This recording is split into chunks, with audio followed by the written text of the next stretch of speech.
बोले आप कभी किसी के पता नहीं कौन है, हम फर्स्ट टाइम आए हैं, हम जानते नहीं हैं, हम कैसे ले जा सकते हैं। मैंने उन माँ से बोला माँ मुझे माफ़ कर दो, मैं नहीं आपको ले जा सकती क्योंकि मेरे ग्रुप के लोग नहीं लेके जा रहे। तो बोले एक काम कर, मेरा तू फेस देख ले, मैं तुझे शिरडी में ही मिलूँगी। मैंने कहा ठीक है माँ, अपनी शक्ल दिखा दो मुझे। उनका घूंघट हो रहा था, उन्होंने चेहरा दिखाया, इतना सुंदर चेहरा कि एकदम मेरे मन में ऐसा लगा कि जैसे माँ ही साक्षात रूप में खड़ी हैं। बोली तूने मेरा चेहरा देख लिया, पहचान लेगी? मैंने कहा हाँ हाँ माँ, आप मुझे शिरडी मिलोगे, मैं वहीं जा रही हूँ, आपको मैं पहचान जाऊँगी। बोले ठीक है। मैं चलती चली गई। मैं वहाँ बाबा के दर्शन करे लाइन में लगी, फर्स्ट टाइम बाबा को देखा था। बस ऐसे लगा पूरी दुनिया मुझे मिल गई, जिस चीज़ की मुझे तलाश थी वो मिल गई।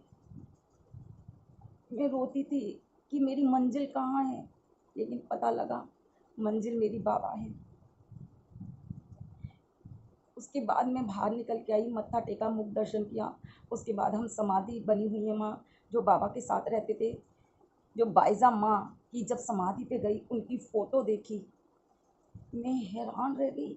मैंने कहा ये क्या, इनसे तो मैं अभी मिल के आई हूँ। सारे लोग बोले आप क्या कह रहे हो?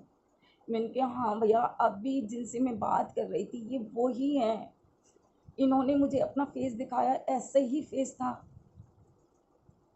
बोले आपके साथ तो बहुत बड़ा चमत्कार हुआ है। बाबा ने भी दर्शन दिए और उनकी माँ ने भी दर्शन दिए। ओम साई राम। हे एवरीवन, तो आ गई है 96 नंबर की कहानी, जो कि है केवल और केवल साईं भक्तों की ज़ुबानी। और जो ये इस बार की साईं भक्त हैं, ये इनका ऑलरेडी अपना खुद का चैनल है, तो बहुत खूबसूरत लीलाएं उसमें वो लाती हैं। साईं गीता जी करके इनका अपना पर्सनल चैनल है, आप जाके वहाँ इनको सब्सक्राइब कर सकते हैं, जिनकी आप लीला अभी सुनेंगे और जिनकी लीला अभी आपने थोड़ा सा उसका पार्ट सुना। तो लीला बहुत बहुत खूबसूरत के साथ साथ एक सीख देने वाली है। और सच बताऊँ तो जितनी बार मैं लीला सुन रही थी उतनी बार पता नहीं क्या, पर कुछ तो रियलिटी थी जो लग रही थी कि सच में बाबा और बाइज़ा माँ इनसे मिलने आई। मतलब जितनी बार बाइज़ा माँ का ज़िक्र हो रहा था, मुझे नहीं पता, पर बॉडी एक अलग सी वाइब्रेट कर रही थी। आई डोंट नो ये क्या था, पर जो इनकी ओवरऑल स्टोरी है, जो इनकी ओवरऑल लीला है, वो सच में सराहनीय है। और सच में बड़ा ही मतलब देख के अचंभव होता है कि कोई इतने जिसके संग इतना कुछ हुआ हो और उसके बाद वो अगर किसी ईश्वर का या कह लीजिए यूनिवर्स की किसी पावर का हाथ पकड़ ले। मतलब वो बिलीफ सिस्टम होना, मैं सोचती हूँ, या तो हार्ट इतना प्योर है या कह लीजिए माइंड इतना खूबसूरत है कि इतने सब दुख के बावजूद आप भगवान को मान लेते हो, तो ये अपने आप में बहुत बड़ी कृपा ही है कहीं ना कहीं। तो बाबा ने उन सारे दुखों से हरा उनको। और सच बताऊँ तो लाइफ में ये फेज़ ना सबको कहीं ना कहीं देखने को ऐसी चीज़ें मिलती हैं जब आपका अपना आप से दूर जाता है, और या आप अपने लिए बहुत ज़्यादा परेशान हो रहे होते हो। और ये चीज़ कहीं ना कहीं बहुत ज़्यादा रिलेटेबल है हम सब से भी, स्पेशली मैं भी इस चीज़ को बहुत ज़्यादा रिलेटेबल समझ पा रही हूँ, क्योंकि एक्चुअल में ऐसा होता है। और जब ऐसा जोन आता है तो सच में हम फाइनेंशियली, मेंटली दोनों तरीके से डिस्टर्ब होते हैं। तो बस ऐसे में अगर कोई चीज़ साथ देती है तो वो अपने ईश्वर होता है। उस ईश्वर का साथ आपको पता नहीं कहाँ से कहाँ तक ले जा सकता है। और सच में बाबा की भी कृपा है कि बाबा ने किस तरह से उनको इस तरह से अपनी लीलाओं में मोड़ दिया कि सारे दुखों में जैसे कि पानी सा फिर जाता है, ऐसा कुछ कर दिया उन्होंने, ये चमत्कार ही। तो आप देखिए कि बाबा और बाइज़ा माँ खुद उनको शिरडी तक लेने आए हैं, और कैसे शिरडी में अपने ऑरे में उन्होंने उनको रमा दिया। तो सच में जिसके पास, मैं सोचती हूँ, बाबा का साथ है, उसके पास सब कुछ है दुनिया का। और एक्चुअल में बाबा आते हैं, सच बता रही हूँ आपको। आप शिरडी मत जाओ, आपके पास शिरडी से ही चीज़ें आ जाएंगी अगर आप दिल से बाबा को याद करते हैं, या फिर उनके लिए इतने आप समर्पण हैं कि आपको पता है कि बाबा एक्चुअल में जो करते हैं वो सही करते हैं।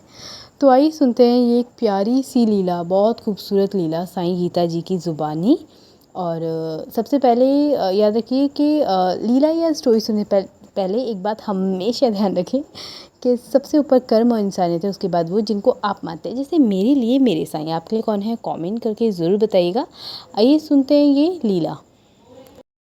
तो मेरी लाइफ बहुत ज़्यादा कठिनाइयाँ थी मेरी लाइफ में। मेरी जैसी लाइफ बाबा किसी को ना दे जो मेरी लाइफ थी। आज से 20 साल पहले की बात है, 21 साल, जब मेरे हस्बैंड को कैंसर हो गया था और बहुत ज़्यादा बीमार हो गए थे। डॉक्टरों ने उनको 8 महीने का टाइम दिया था, क्योंकि हमें पता ही नहीं चला था कि उनको कैंसर है। लास्ट स्टेज पे जाके हमें पता लगा कि उनको कैंसर है। हम लोगों ने जगह जगह उनका इलाज करवाया, बहुत सारे हॉस्पिटलों में। जो दिल्ली का सबसे माना हुआ राजीव गांधी हॉस्पिटल है, उसमें इलाज करवाया। उसके बाद साईं भक्तों, डॉक्टरों ने बोला इनके ऑपरेशन करने पड़ेंगे, आपको पैसे लेके आने पड़ेंगे, आपके पास पैसा है तो हम इनका ऑपरेशन करें। उस समय मुझे बहुत सारा था, मतलब मेरे हालात उस समय ठीक थे। लेकिन जब इनको कैंसर हुआ उसके बाद मेरी स्थिति ऐसी हो गई कि कभी किसी की ऐसी स्थिति ना हो। जगह जगह मैंने पैसे मांगे, मेरी शॉप थी वो बेच दी, मकान था वो बेच दिया, सब कुछ बिक गया। मेरे रिश्तेदारों ने मेरी बहुत हेल्प करी, लेकिन फिर भी कुछ भी नहीं हो पाया। फिर लास्ट में डॉक्टर कहते हैं कि एक काम करो, आप और पैसे ले आओ, एक ऑपरेशन और करना है। मैंने कहा सर अब तो मेरे पास पैसे ही नहीं बचे। बोले नहीं, अगर आपको इनको बचाना है तो आपको और पैसे इकट्ठे करने पड़ेंगे। ऐसा कोई घर नहीं था जहाँ मैंने झोली फैला के पैसे ना मांगे हों। कोई मुझे 21 रुपये दे रहा है, कोई कितने दे रहा है, क्योंकि मैं सब कुछ बेच चुकी थी, हार चुकी थी, पैसा नहीं था। डॉक्टर पैसे मांग रहे थे और मैंने वो पैसे उनको ला के दिए, जगह जगह मांग मांग के पैसे ला के दिए। मैंने कहा बस मेरा पति ठीक हो जाए। फिर डॉक्टर ने मेरे से दोबारा बोला कि मैम अभी इनकी तबीयत ठीक नहीं है, अगर आपके पास थोड़े बहुत पैसे हों तो और दे दो। मैंने उनसे कहा कि मैं सब कुछ हार चुकी हूँ, अब मेरे पास कुछ नहीं है, बस जो था वो मैंने आप लोगों को दे दिया।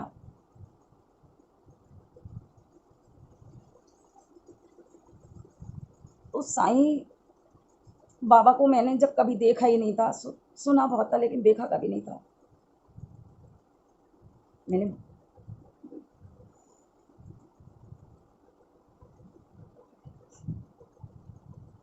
उसके बाद डॉक्टरों ने कह दिया कि आप इनको ले जाइए, इनका कुछ नहीं हो सकता, जितने दिन आपको अपने घर में सेवा करनी है आप कर सकते हो। मैं मेरी ननद यूपी रहती थी, मेरे ब्रदर इन लॉ यूपी रहते थे, मैं उनके घर ले आई। मेरा भांजा था, उनको बताया ऐसे ऐसे बात है, डॉक्टरों ने मना कर दिया है। बोले मामी मामा के अंदर अब कुछ नहीं है, बस जितनी आप सेवा कर सकते हो करो। कई लोगों ने मुझसे कहा था कि आप नृत्य जाप करवा लो, किसी ने कुछ बोला, किसी ने कुछ बोला, लेकिन कहते हैं ना जब पति को अच्छा करना होता है तो जो जो बोलते हैं वो करते हैं हम लोग। मैंने कहा ठीक है, ये काम नंद के यहाँ नहीं हो सकता था, इसलिए मैं अपनी सास के ब्रदर इन लॉ के घर गई और अपने हस्बैंड को, मेरे हस्बैंड की ऐसी हालत हो गई थी कि उनको मैं गोदी में उठा लिया करती थी। उसके बाद बहुत सारे ऐसे रिश्तेदार थे, कहते क्या 24 घंटे तुम इसके साथ लगी रहती हो, हटो यहाँ से, हमें निकालने दो। मृत्युंजय जाप की तैयारी चल रही थी, मैं गाड़ी में थी, मुझसे किसी ने कहा जब तक मृत्युंजय जाप ना हो आप इनके पास से मत हटना। लेकिन मैंने बिल्कुल नहीं हटी, लेकिन मेरी फैमिली ने वहाँ से मुझे हटा दिया। कहते हैं नहीं नहीं तुम हटो और हम जो है इनको उतार लेंगे। बस मेरे हटने की देर थी, इतने में मेरे हस्बैंड कब भगवान के पास चले गए मुझे पता ही नहीं चला।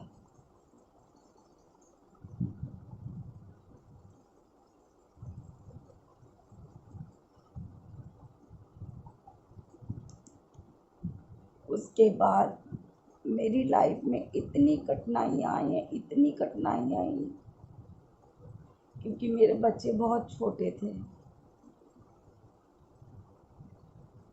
बेटा मेरा 2.5-3 साल का था, बेटी 6 साल की थी।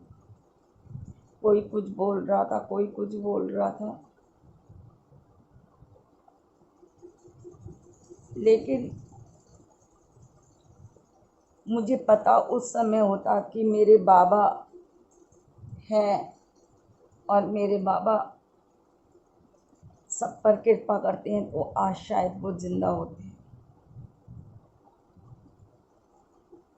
उसके बाद मैं जहाँ रहती थी वहाँ बाबा के जागरण होते थे,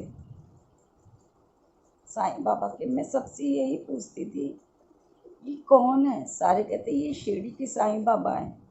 मैंने कहा शिरडी के बाबा हैं, लेकिन जब मैं बाबा को देखती थी तो ऐसा लगता था कि बाबा मुझसे कुछ कहना चाहते हैं, कुछ कह रहे हैं। मेरी स्थिति ऐसी हो गई कि कोई काम भी नहीं था मेरे पास। ऐसा वक्त आया कि दूध नहीं होता था हमारे पास। लेकिन जब मैंने बाबा को जाना, कुछ दिनों से मेरे घर के आसपास साई संध्या होने लगी, तो बस मैं हमेशा बाबा से ही, माँ उन्होंने मुझे उदी दे दी, बोली ये उदी इतनी चमत्कारी है कि आप अपने साथ रखा करो। किसी संध्या में गई थी, मैंने कहा ठीक है। जब हमारे यहाँ दूध नहीं होता था तो वही उदी काली चाय बनाई, उसमें डालती थी और बच्चों से कहती थी बच्चे ये साईं उदी की चाय है, ये दूध बन गया, ये स्ट्रॉन्ग दूध है, इसको पियो। मैंने अपने बच्चों को बचपन में दूध तक नहीं पिलाया, क्योंकि मेरी स्थिति बहुत ज़्यादा ऐसी हो गई, लाइफ ऐसी हो गई। फिर मुझे जब भी मैं साई संध्या में जाती, मुझे लगन लग गई बाबा से कि बाबा क्या करूं। एक हमारे बाबा जी हैं जिन्होंने चोला धारण कर रखा है, वो मुझे उसी साई संध्या में मिले और मेरे से कहने लगे बेटा क्यों रो रही है, क्या बात है।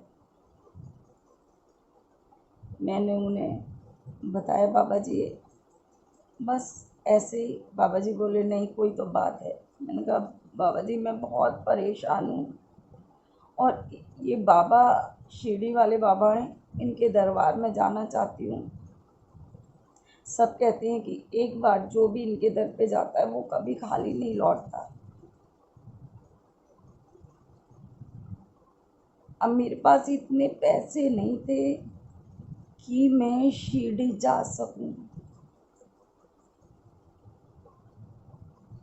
बाबा जी कहते हैं कि एक काम करो कि हम 7-8 बंदे जा रहे हैं, तो आप भी हम लोगों के साथ चल लो।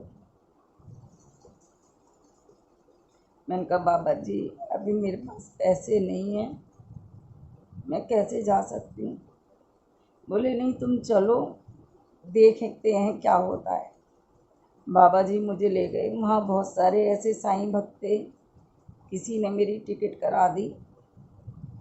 मैं बाबा के लिए बस रोती रहती थी कि बाबा बस एक बार आप मुझे दर्शन दो।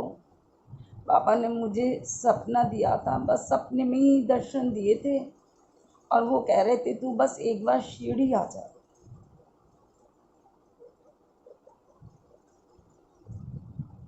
मैं बाबा जी के साथ गई शिरडी। जब शिरडी गई तो मेरी टिकट मड़माड़ तक की थी। हम लोग 8 लोग थे, मड़माड़ तक की टिकट थी। तो सारे लोग कहने लगे कि अच्छा होता कि अगर हमारी कोपर गांव की टिकट हो। मैंने सोचा ये भक्त मुझे लेके आए हैं, चलो इन लोगों की हेल्प करनी चाहिए। मैंने कहा चलो मैं टीटी से बात करती हूँ। यहाँ तक तो हम मड़माड़ आ गए हैं, लेकिन आते समय हम कॉपर गांव आ जाएं। मैंने बहुत सारे टीटीओं से कहा कि भैया टिकट चेंज कर लो, कुछ पैसे कर दो, हम वहाँ से आएँ तो उसमें आएँ। कहते हैं ऐसा नहीं हो सकता, गुस्सा करने लगे। मैंने कहा चलो कोई बात नहीं। फिर मैंने एक बार और ट्राई किया, लेकिन वो नहीं माने। मैंने कहा कि सारे लोग उदास मायूस हो गए, बोले चलो कोई बात नहीं, हम मड़माड़ दोबारा से आ जाएंगे। तभी एक 24-25 साल का भैया आए और मेरे से कहते हैं क्या हुआ, क्यों रो रही है? मैंने कहा नहीं, मैं तो नहीं रो रही। बोले बता क्या हुआ, क्यों रो रही है?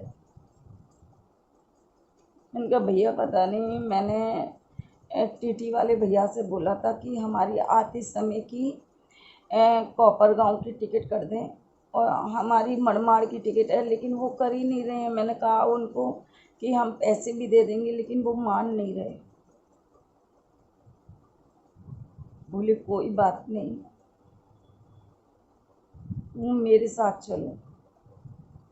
मैं उन भैया के पीछे पीछे गई और भैया ने वहाँ उनसे कहा भाई मुझे पेन दो, जल्दी देर हो रही है, मैं बहुत दूर से आया हूँ और जल्दी जल्दी करो, इतनी लंबी लाइनें छोड़ के मैं यहाँ पे आया हूँ, और मुझे पेन और कागज़ दो। मैं उनकी बात सुन रही थी। मैं कह रही थी 24-25 साल का लड़का है, ये कौन सी लाइन छोड़ के आए हैं और इनको इतनी जल्दी क्यों हो रही है? मेरी हेल्प भी कर रहे हैं और जल्दी भी हो रही है। उन्होंने टीटी ने कुछ नहीं कहा, उनको पेन कागज़ दिया और फटाफट से उन्होंने कुछ लिखा और टीटी को दिया। टीटी बोले मैडम ये लीजिए आपकी टिकट हो गई है, आप आओगे तो कॉपर गांव से ही आओगे। मैं खुश हो गई।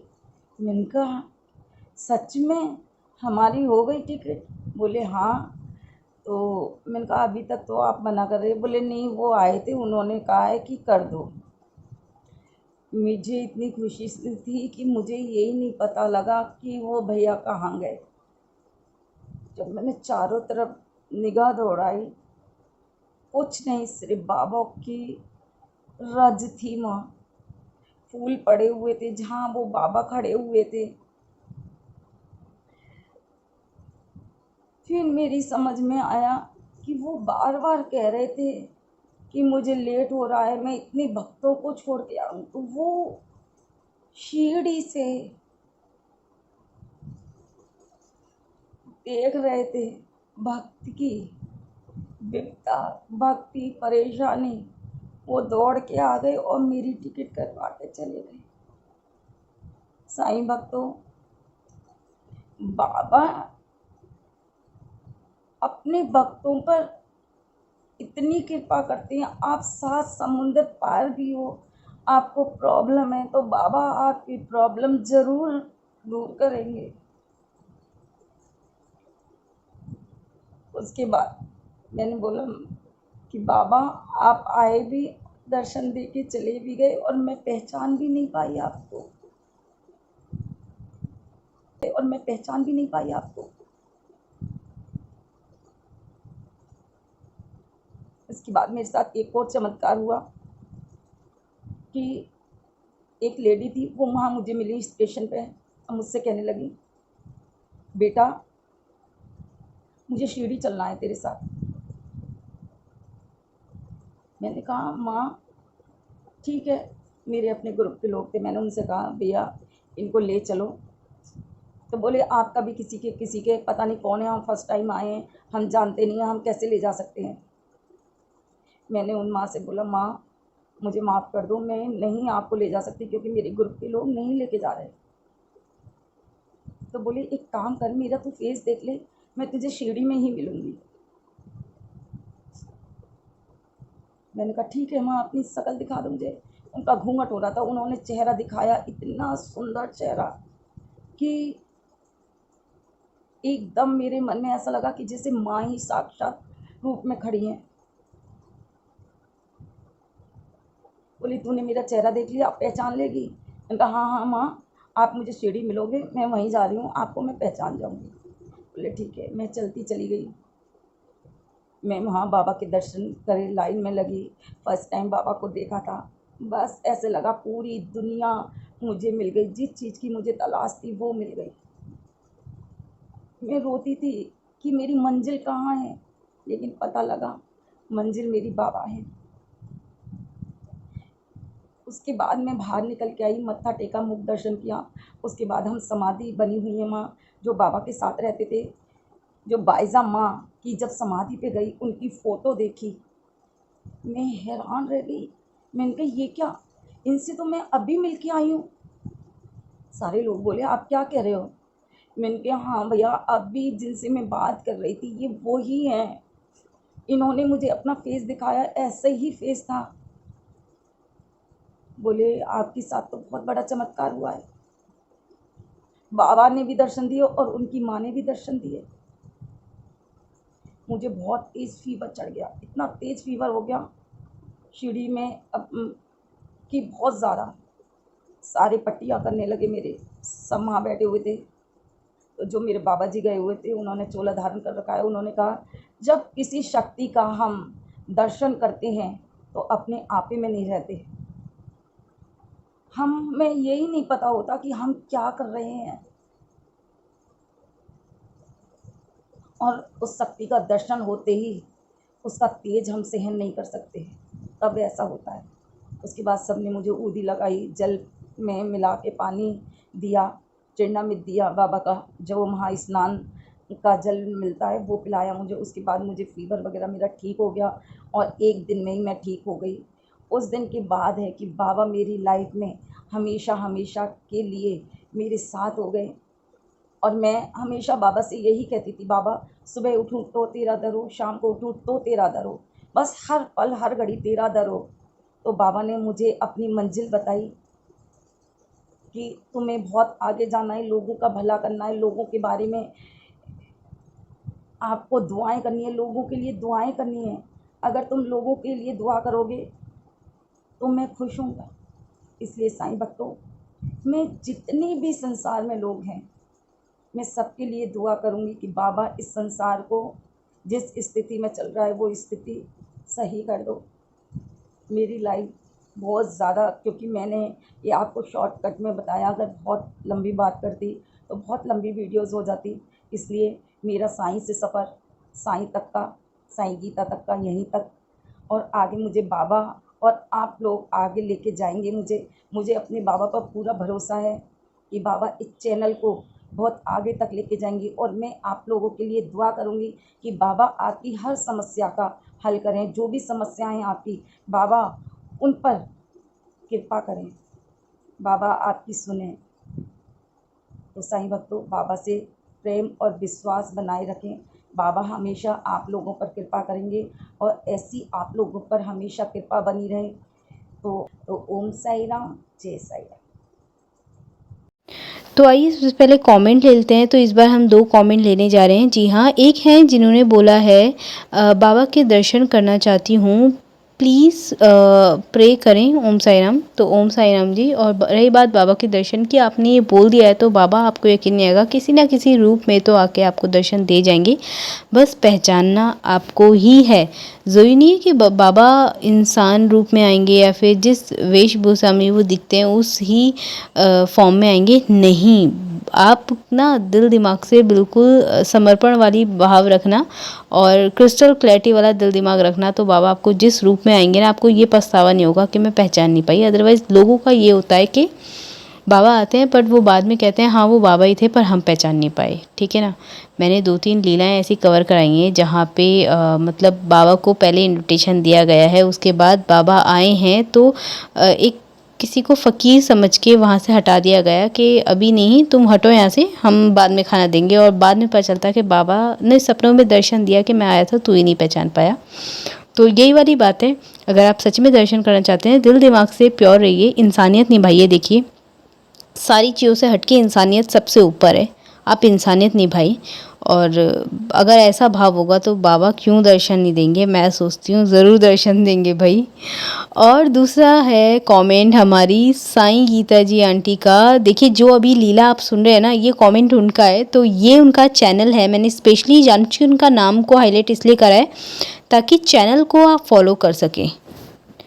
तो साईं गीता जी आंटी आपका सच में दिल से शुक्रिया। मैं सच बताऊँ तो ये बहुत प्यारी हैं, दिल से भी सच बता रही हूँ। जो बाबा के मैंने अभी तक भक्त देखे ना, बाबा जैसे ही देखे हैं, मैंने तभी बोला कि दिल से प्योर है ना सब। क्योंकि देखो ये जो आंटी है ना, सच बताऊँ इनकी मुझसे पर्सनल बात हुई है, तो इनकी वाली लीला मतलब मुझे चैनल के लिए चाहिए थी, और ये पर्सनल वे में जाके तो रिसर्च वर्क के थ्रू तो मुझे पहले कंसल्ट करना पड़ा इनसे। तो ये इतनी प्योर हार्ट की मुझे दिखी हैं अभी तक कि इन्हें किसी चीज़ में कोई ऑब्जेक्शन नहीं, मतलब बहुत अच्छी हैं सच बताऊँ तो। और मुझे अपने चैनल पे इनकी लीला कवर कराते हुए बहुत ज़्यादा खुशी हो रही है। ऐसा लगता है कोई बाबा का ही बहुत क्लोज़ बंदा है जिनकी लीला मैं शेयर कर रही हूँ। तो ओम साई राम आंटी जी आपको, और आप सभी जितने भी लोग इस चैनल से जुड़े हैं, मतलब मेरे चैनल से जितने भी लोग जुड़े हैं, जितने भी सब्सक्राइबर हैं, आप इनके चैनल को सब्सक्राइब जरूर कीजिएगा। क्योंकि इनके पास जो लीलाएं हैं आपको वीडियो फॉर्म में मिलेंगी। इवन ये शिरडी जाके कैप्चर करवाती हैं लीलाओं को। और जो इनके पूछने का अंदाज़ है, लोगों को बताने का अंदाज़ है, या कह लीजिए प्यार जो एक्सप्रेस करने का जो अंदाज़ है, सच में दिल खुश कर देता है इनका। जब ये वर्ड बोलती हैं बाबू, मतलब मैं सच बताऊँ मेरे पास अभी इनकी रिकॉर्डिंग्स कुछ पड़ी हुई हैं। जब ये बोलती है ना बाबू बेटा, तो बहुत प्यारा लगता है इनका ये बोलना, दिल को छू जाता है। कई लोग होते हैं जो तुम्हारे दिल तक अटैच नहीं हो पाते, और कई लोग होते हैं कि तुमसे फ़र्स्ट टाइम मिलते हैं और तुम्हें लगता है यार ये क्या चीज़ मिल गई है। तो आंटी से बात करने के बाद मुझे यही मिला। आंटी के चैनल को आप ज़रूर सब्सक्राइब कीजिएगा। बाबा से रिलेटेड आपको शिरडी लाइव तक के दर्शन करवाते हैं ये, ठीक है ना। विट्ठल साईं नाम से इनके पास जो मूर्ति है, बहुत खूबसूरत मूर्ति है। इवन जब ये लाइव आती है मैं ज़रूर कनेक्ट होती हूँ, अगर मैं उस टाइम पे अवेलेबल हूँ या फिर मुझे लगता है मेरा फ्री टाइम है, तो मैं ज़रूर जाके इनके लाइव को कनेक्ट करती हूँ। बहुत खूबसूरत चैनल है। इवन जब ये लीलाएं बोलती हैं तो आप इनकी सिर्फ आवाज़ सुनते रह जाएंगे, ऐसा है इनके चैनल पे जादू। तो ओम साई राम। तो जी हाँ, अभी जिनकी आपने लीलाएं सुनी हैं, इवन 2-3 लीलाएं मैंने और रिकॉर्ड्स करके रिसर्च वर्क के थ्रू जो लाई गई हैं, साईं गीता जी की ही हैं कुछ, बहुत अच्छी है और है ना खूबसूरत आवाज़। और मेरे लिए मेरे साईं, आपके लिए कौन है, कमेंट करके ज़रूर बताइएगा। आगे जितनी भी हमारी लीलाएं आने वाली हैं वो सब ऑडियो फॉर्म में आने वाली हैं। बाकी बाबा क्या क्या स्टेप करवाते हैं वो बाबा को पता है। हर एक नेक्स्ट स्टेप बाबा की कहीं ना कहीं प्लानिंग होती है, मुझे ऐसा लगता है। जैसे मेरे पास अभी रिसेंटली एक पार्सल आया था जिसमें बाबा की उदी शिरडी से आई थी, और वो मेरा कैसे कनेक्शन हुआ, किसने भिजवाया, और जिस टाइम पे मुझे बहुत ज़्यादा नीड थी। तो लास्ट में उन 2 लोगों के लिए थैंक्स रिद्धि जी, थैंक्स अनु जी, जिनके थ्रू मुझे बाबा की चीज़ें इतने आराम से, इतने प्यार से अवेलेबल हो गई कि मुझे शिरडी तक नहीं जाना पड़ा, पर शिरडी से मेरे पास चीज़ें आ गई। तो ये भी बाबा की कृपा है, मैं तो मानती हूँ। जब से बाबा से जुड़े हैं ना, ऐसा लगता है कि तुम्हारे हर काम में बाबा हैं, चाहे फिर वो कुछ भी हो। इसलिए कुछ चीज़ नहीं समझ नहीं आ रही ना, तो ज़्यादा परेशान मत होइएगा। अगर आपने बाबा को अपने हर काम में रखा है ना, तो बाबा आगे की सोच के चलते हैं। उन्हें पता है फ्यूचर क्या है, उन्हें पता है आगे की प्लानिंग क्या है। तो आप परेशान मत होइए। जो एट प्रेजेंट में आपको टास्क यूनिवर्स दे रहा है, आप सिर्फ उसे परफॉर्म कीजिए, दैट्स इट। और जाते जाते बस एक ही चीज़ कहना है कि देखिए, कर्म और इंसानियत सबसे ऊपर है, आप सिर्फ उसे निभाइए, बाकी सारी चीज़ों से ऊपर आ जाइए। क्योंकि बाबा के जो लोग हैं ना, वो बाबा शायद इसलिए ही लाइफ में आए हैं कि वो सब चीज़ों से तुम्हें ऊपर कर देंगे, ठीक है ना। जाति धर्म भेद भाव, ये सारी चीज़ों से ऊपर आ जाइए। जब आप इन सब चीज़ों से ऊपर आ जाते हैं ना, तब आपका कनेक्शन ही उस ऊपर वाले से हो जाता है। तो प्लीज़ इंसानियत रखिए और कर्म निभाते आइए, क्योंकि एट द एंड आपको अपने कर्मों को ही फेस करना है, ठीक है ना। फिर हम लास्ट में ये रोते हैं कि ये क्या हो रहा है, एक्चुअल में सब कुछ हमारे कर्म ही होते हैं। उसे आप अच्छा रखिए और इंसानियत निभाइए, दैट्स इट। तो मिलते हैं नेक्स्ट वीडियो में नई किसी टॉपिक के साथ, नई किसी लीला के साथ। तब तक के लिए ओम साई राम, जय साई राम। चैनल पे नए हैं तो चैनल को सब्सक्राइब ज़रूर करें, और चैनल सब्सक्राइब कर दिया है तो बेल आइकन प्रेस ज़रूर करना। ओम साई राम। बाबा सब पे अपनी कृपा बनाए रखें। जिनको दर्शन चाहते हैं जो उनको दर्शन दें, जो शिरडी जाना चाहते हैं वो शिरडी जाएं, जो बाबा की उदी चाहते हैं वो कुछ बाबा ऐसा मिरेकल करें कि उदी उन तक आ जाए। ओम साई राम बाबू, ऐसा कुछ भी नहीं है और बहुत अच्छा लगा मुझे खुद का एक्सपीरियंस सुनकर। और आप लोगों के पास बाबा की लीलाएं भेज रही हैं, इसमें कोई भी बुराई नहीं है, कोई गलत बात नहीं है। और बाबा की लीला तो जितना चाहें उतनी होनी चाहिए।